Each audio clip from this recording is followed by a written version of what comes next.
pagsasaayos ng preno, eto na mga kaibigan. Susubukan na natin gamitin itong Smart Tools. Ito nga pala yung UBB20. Gawa ito sa Taiwan.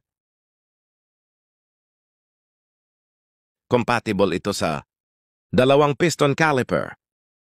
Tanggalin ang brake pads.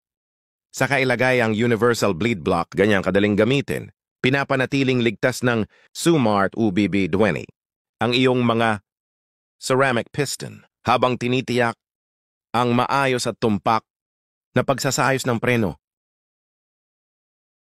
Ito naman ang subukan natin, UBB40. Compatible ito sa 4 na piston caliper. Parehas lang naman ito, gaya ng UUB20.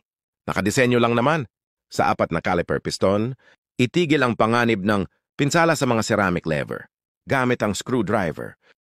Pinapanatiling ligtas ng UBB40 ang iyong mga ceramic piston para sa